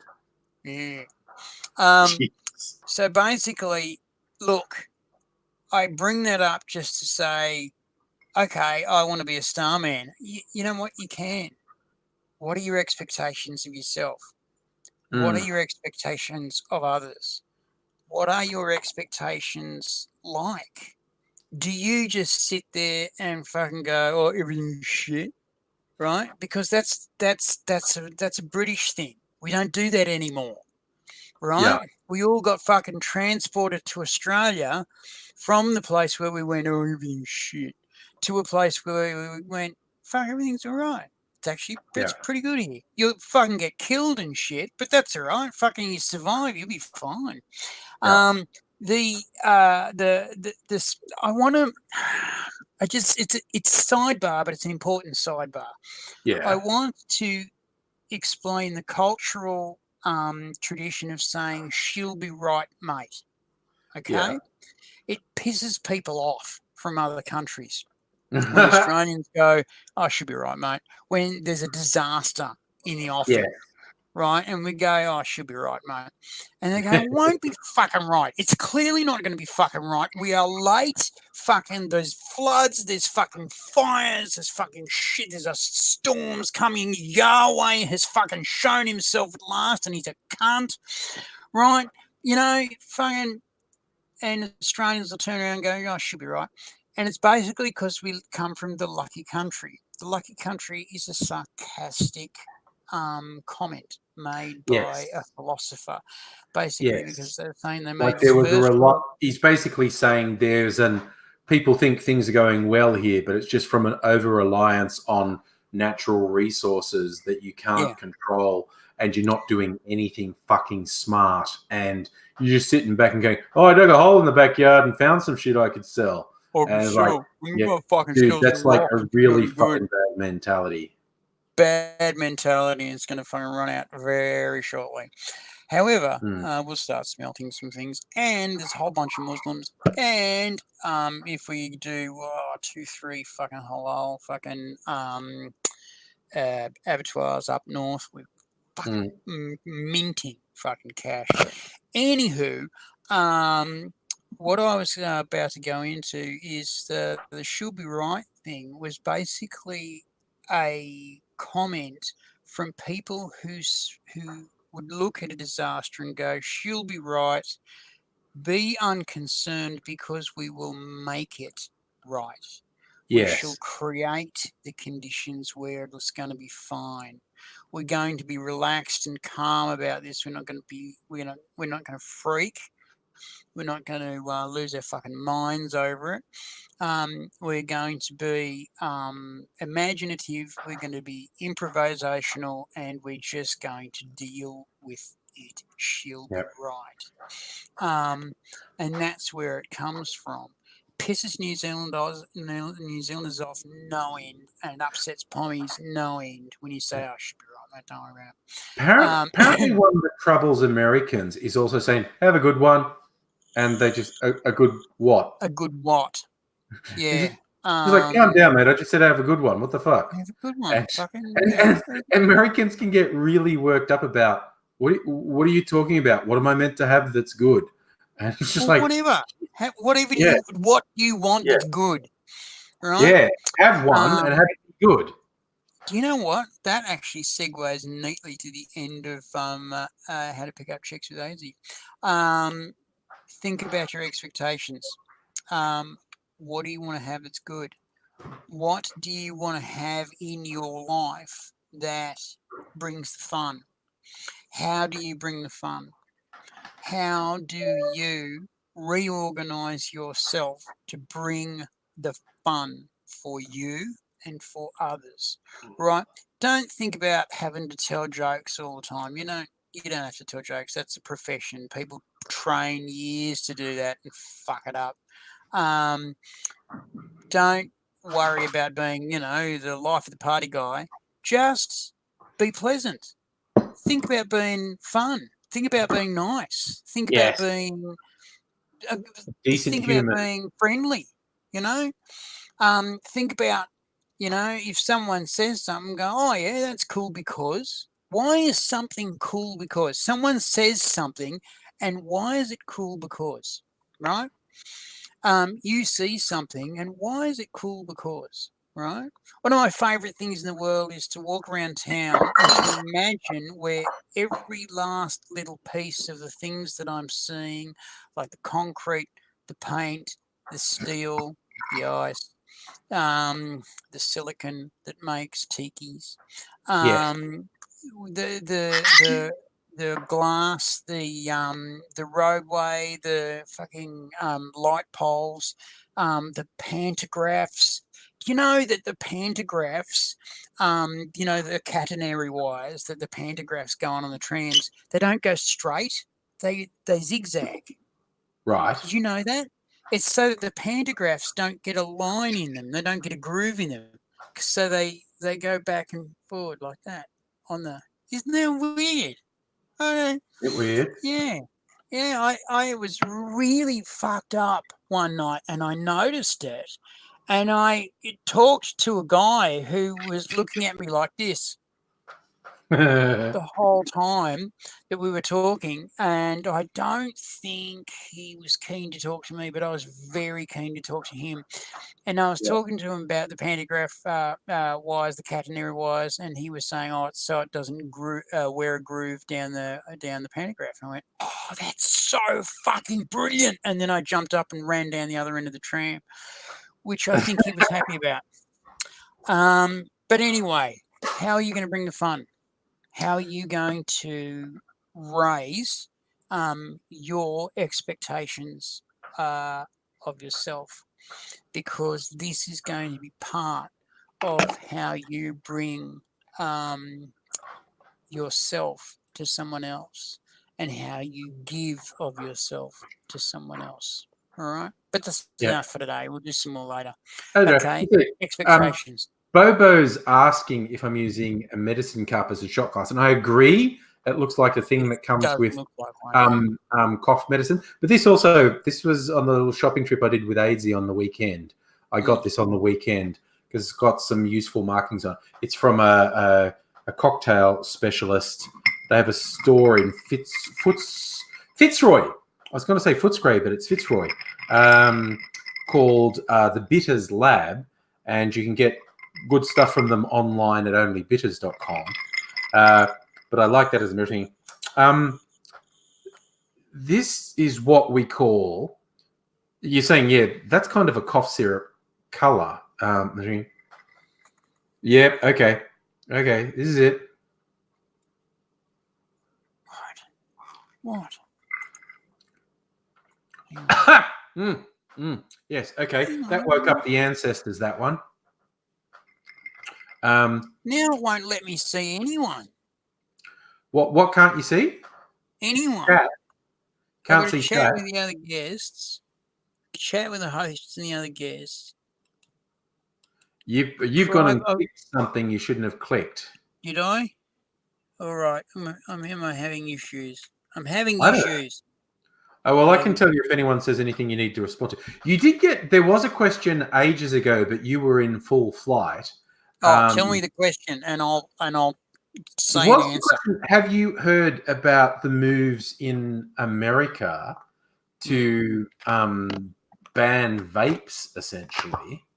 Yeah, sort of. I know you're worried about it. Yeah, it's basically because they're selling them to kiddies. Yeah, there's a product called Juuls, and it actually looks like a cigarette and has all the flavors. To my mind, the hilarious thing is what they're apparently proposing in the US is banning the flavoring, which would be the opposite to Australia, because in Australia it is not legal to sell nicotine juice for vapes. People like AIDSy have to either go to the interwebs and get it from China or find a nefarious retailer who's just selling stuff that is not legal to sell. So it's like in America, they're going to say nicotine's okay in a vape, but not flavors. And in Australia, they're going to say flavors in a vape is okay, but not nicotine, which is well, they've already said flavors in a vape is okay, but not nicotine.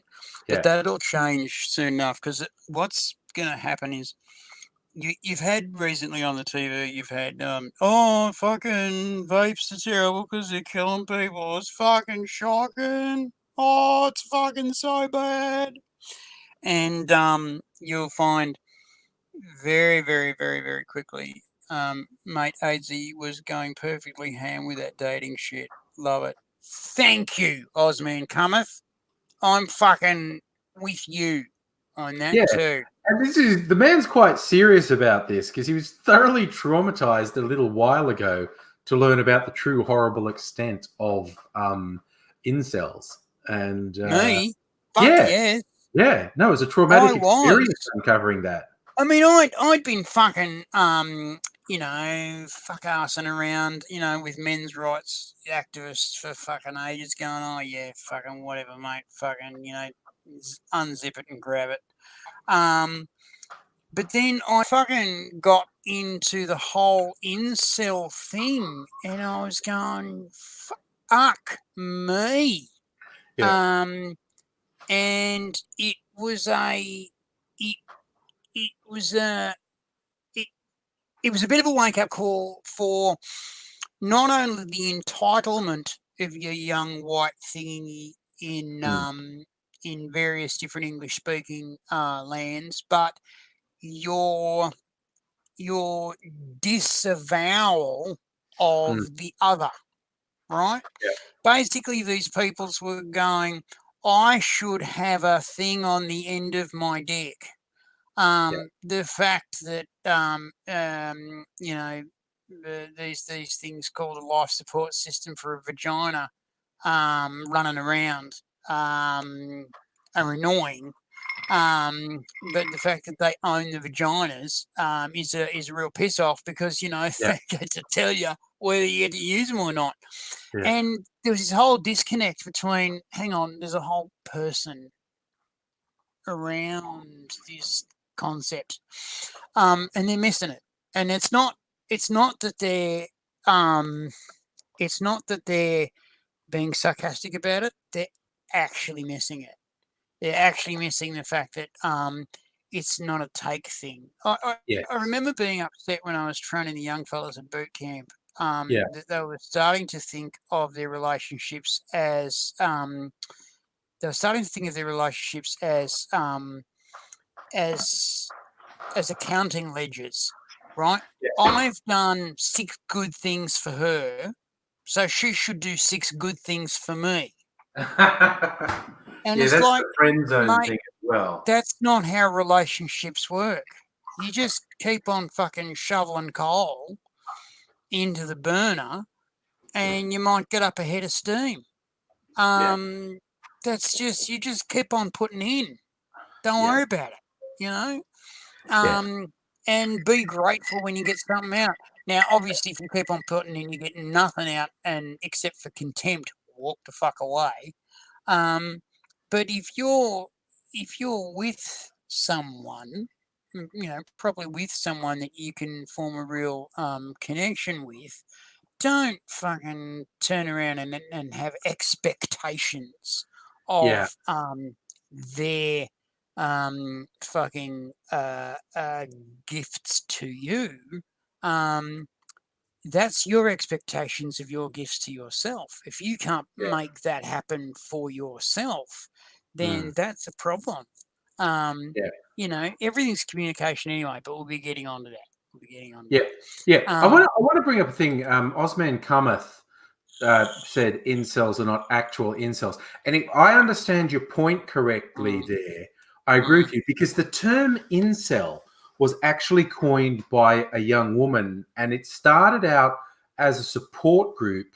I don't remember if it was a Usenet thing or a Facebook groups thing, but she started out thinking like people who are involuntarily celibate. It's like, you'd really like to find someone to hook up with, and shit's just not working out, and it's been going on for ages, and what the fuck do I do? So it's originally came up as a support group, a positive support group, and it mutated to these fucking angry guys who had this sense of entitlement, and many of whom were fucking psychopaths, quite honestly. And I think that's what Osman Kamath means. Also, Osman Kamath, I have no idea who you are talking to in chat, but the rest of us are only seeing one side of it. So I don't know what the hoot and heck you're seeing. Oh, hello. Replying to. Hello, hang on. I can come and say hello to everyone again. I'm back. I can You can see the chat stuff again, can you? I can see it, yes. I can see chat stuff coming again. Live comments. Because you get your private chat and you get your live comments. Oh, you clicked on the private chat thing. Yeah. Okay. Well, no, I mean, private chat just was there, but my live comments just went away. Just fucked off. Just was like, no, you can't have it anymore. We don't care. Fuck you. Anyway, these incels are terrifying because they're basically bubble people who expect to be serviced by an increasingly servile group of unrespecting, unnoticing. They expect to be noticed, and they expect to be praised for, I don't know what, gaming. They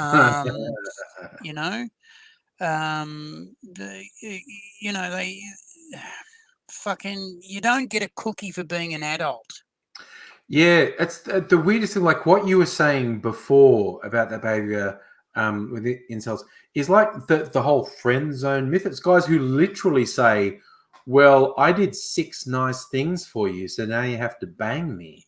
And it's like, no. Base level decent human behavior doesn't mean anything beyond you're being a base level vaguely decent human. Yeah, that's it. And I mean, we're going to get more into this later. You're going to fail a lot when you're going to go and try and bang your significant other. You're going to get knocked back a lot. But there's several billion people in the world. And, there really are. There's many people. Huh? There are a lot of people. There's a lot of people. You basically cannot you cannot be with all of the people who think that you're fabulous. There are so many people in the world. I'll say it again. I'll say the statistic all the time. If you are in a room of 60 people, 2 of the people in that room think you are the sexiest thing on legs. They might be too shy to come up and say it. So eyes open. Fucking make sure you got your fucking ears on. But if there are 60 people in the room, 2 people think you're fucking sexy as. Now, you expand those numbers to a place the size of Melbourne, place the size of Sydney, place the size of London, New York. There is no fucking way you can go through all of the people who would have you. You just couldn't do it. You don't have time. In a normal lifetime of 80 years, should we say 80 years? Let's say 80 years. Right? In a normal lifetime of 80 years, you don't have time to go through all of the people who would have you. So just keep your eyes open. Keep plugging away. Oh, she rejected me. Keep going. There's another one. There is another one. Believe me. Oh, but she might not be the one. Trust me, there's so many the ones. It's ridiculous. How do you think fucking humans have evolved? There's a fuckload of the ones. There's a shitload of the ones. Yeah. I know guys who have put so many of the ones out there that they really got to fucking invest in rubber. Yeah. What was that? Screaming Jack Dawkins had 60 illegitimate children. that one I don't know. Yeah, they get together. They get together every couple of years to as a reunion. All the illegitimate children of Screaming Jack Dawkins. There's like dozens of them. He just fathered so many children. That sounds like a very busy man, quite honestly. Oh, more than busy. He was fucking right up for it and right into it and up his nuts in it. But you know, I haven't fathered as many. But, haven't been lazy. To the best of my knowledge, I've only fathered 2. No one's told me about any other ones. You know, but there was a bit of the feeling, son. Bit of raw dogging through the years, but yeah, and it was at a time when we really shouldn't have been doing that. Jar says he has a headset that lets him smell us, which I honestly think, he would have already jizzed in his pants if that was actually true. But the absolute man scent would have made him just spooge everywhere. I feel like I've traumatized you by saying that.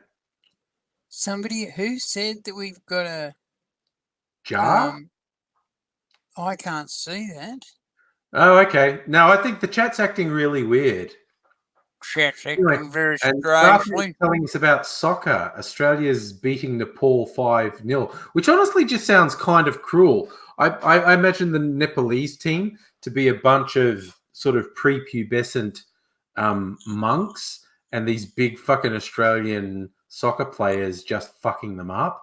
And it's but at the same time, I also imagine the Nepalese team being ex-Gurkhas coming out and going, "What do you want, cunt?" That's oh my god, the best story. If you want the best stories, you just read about Gurkhas, and then they were most famously in World War II, but 2 recent ones that honestly crack me the fuck up. One was in Afghanistan. a Gurkha serving with the Brits, and he was on forward sentry position, and a bunch of Taliban attacked him, and I like a couple dozen of them, and he was so far advanced, he had no support, and he ran out of ammunition shooting them, and they're swarming his guard post. Like he was in a tower and swarming his guard tower. He ran out of ammunition, but he did have some claymore mines. So as these fucking Taliban were moving on him, he was detonating claymores manually. He's just leaning them out over his guard post and hitting them with a hammer.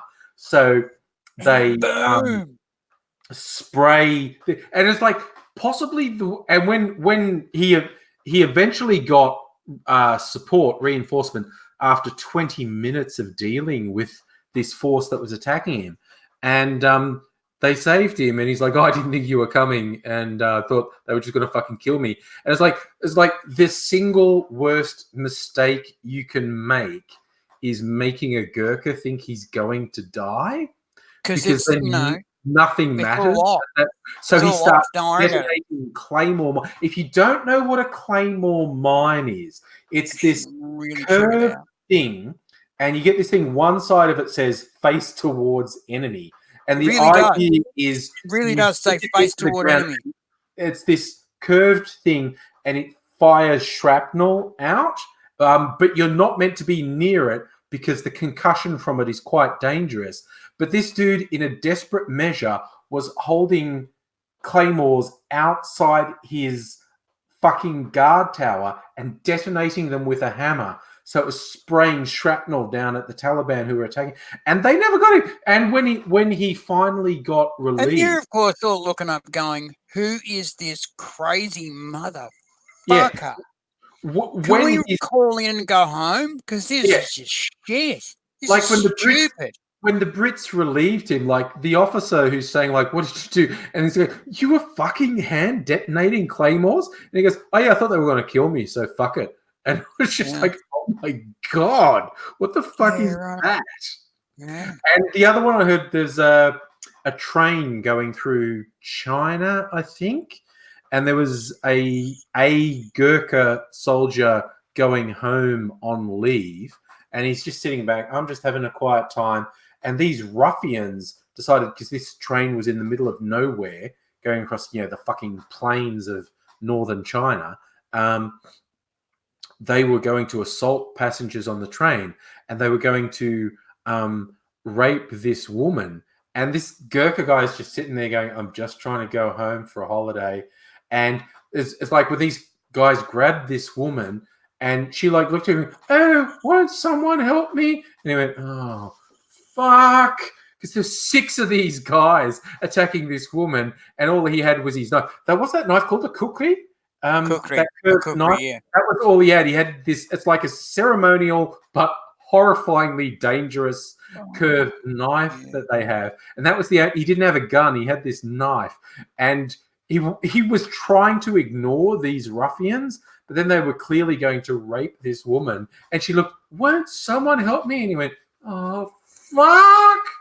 And he sliced these guys up. Like, he fucked them up. Something terrible. And again, he was interviewed afterwards, and his basic thing was, "I was just trying to go home. And this shit went down, and I'm tired. I'm just trying to sleep in the train. These 6 pricks fucking did his shit." It was just the funniest way he related it. Like, "I didn't want to get involved. I was just going home." But this woman just kind of reached out, like, "Won't someone do something?" He's like, "Oh, God, okay." And fucking do something. Fucked those guys up with this terrible knife that they carry. And their shocking technique of combat.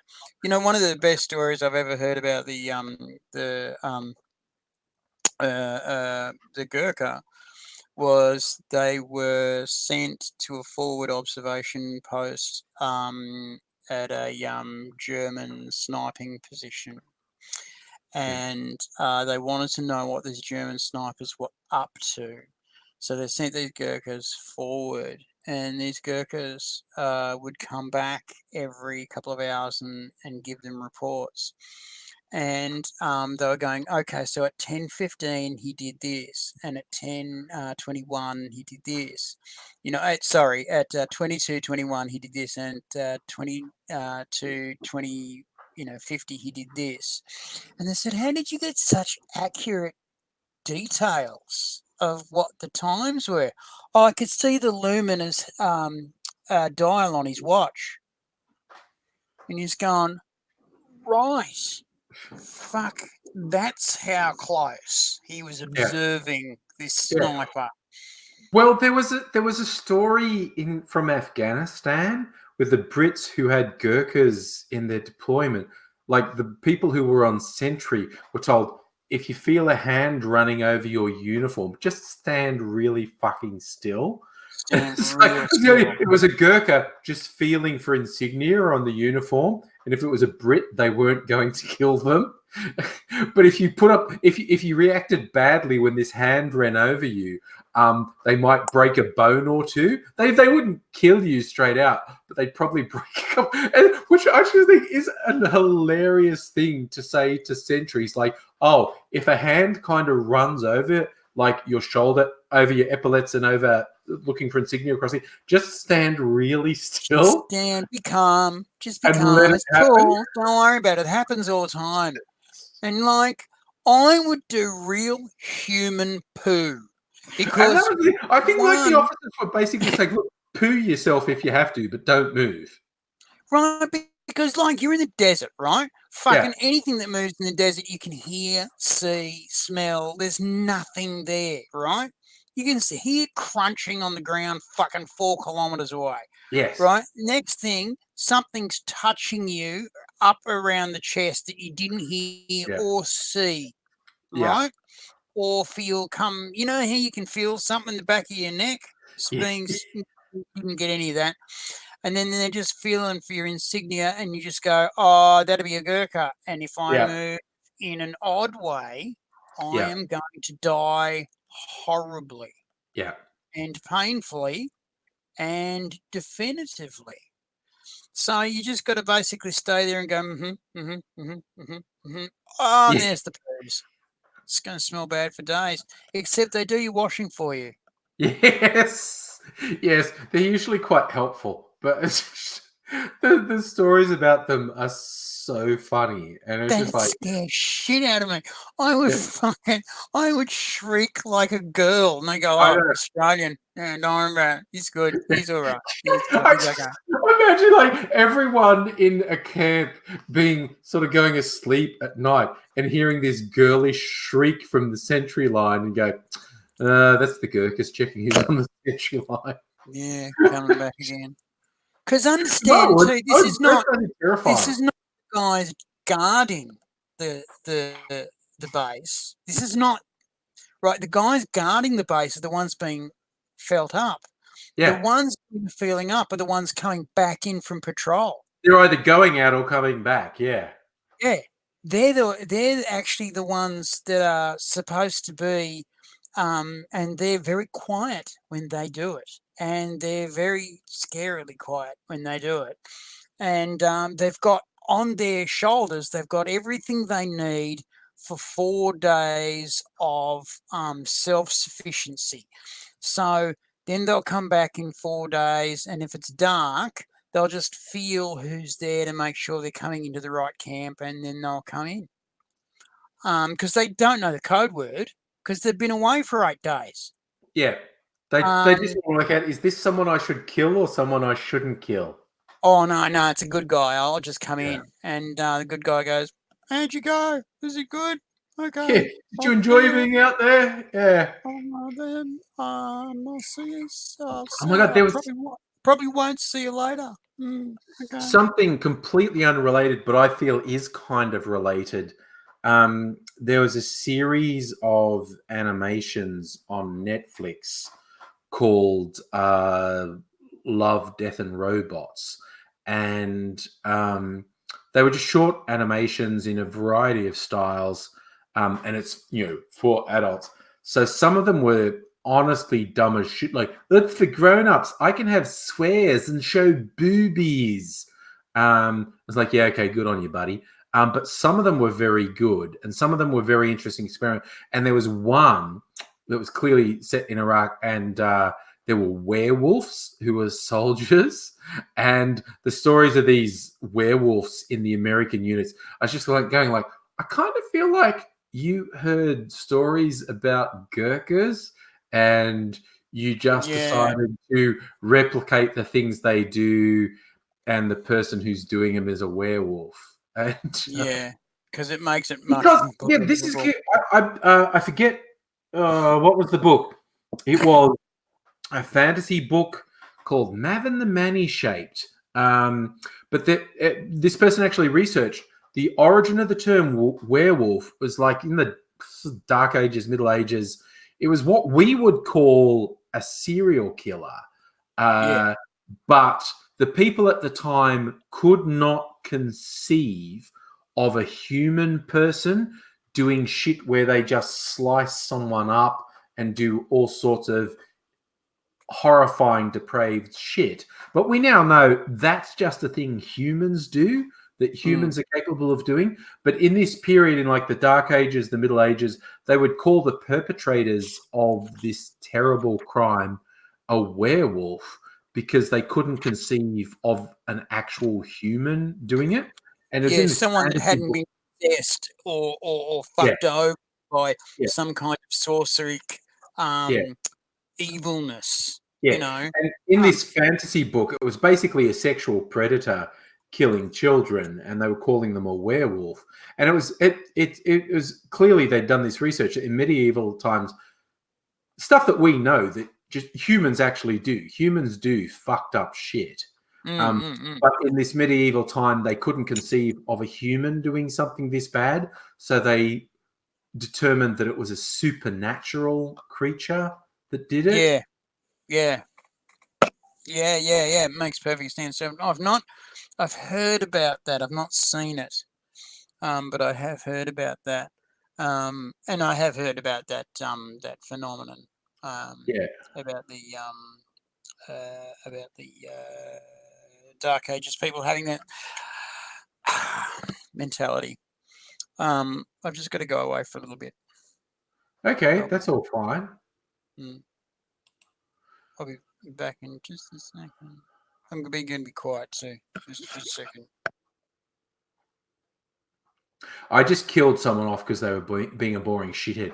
I was slightly distracted because we were having a good talk, but they're being a boring shit. And it's also time to say good night to all these fine people, because it's as they say in the trades. Shannon Hanlon, are you Grasshopper? I can see you now.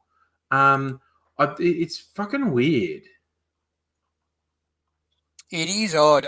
I'm having a lot of trouble with the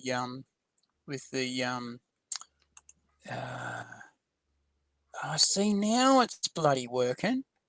Yeah, all right, but we're going to go to, well, I'm going to go to bed. AIDSy's probably going to, I don't know, go around and with a chicken attached to him and fucking... Oh, come on, man. That was just between you and me. I asked you to keep that a confidence. Fuck's sake. I know. Sorry. I'm just seriously. Okay, just randomly, if you want to see us having a good time, go search my channel on YouTube for White Knight videos from a couple of years ago. And among other fun things we do, as we're just forcing our way through these horrific crowds of tens of thousands of people. We've got... Give me 2 secs. 2 secs. 2 secs. All right. Keep talking. Yeah, I'm going to keep talking. We've got the camera on a monopod, and we're walking along filming video, and this group of young folk appear, and they think it's like a selfie stick. They think we're taking a photo, even though we're shooting a video, and they all want to jump in on the selfie. So we say to them, yeah, come in, come in, come in. Everyone jump in. And this group of young folk are all surrounding us. And I go, okay, you ready? 1, 2, 3, smile. And then I go, it's a video. And their reaction is fucking awesome. But that's a good bit of fun. And all right, Shannon, excellent. So I don't know what happened with the grasshopper thing. Doesn't make any sense at all that other people could see you. So back. You're so back. So yeah, so I've just advised everyone, just search my channel for White Knight videos of us. Yeah. And it's a couple of years ago, and the video honestly is pretty fucking funny. Did we make any video this year? Nah, we were just hanging out this year. Didn't actually post any videos. I did have a good time though. some Facebook live streams. Really? And they were like lost in the ether of, you know, Facebook streams. So they're fucking lost to the ages. But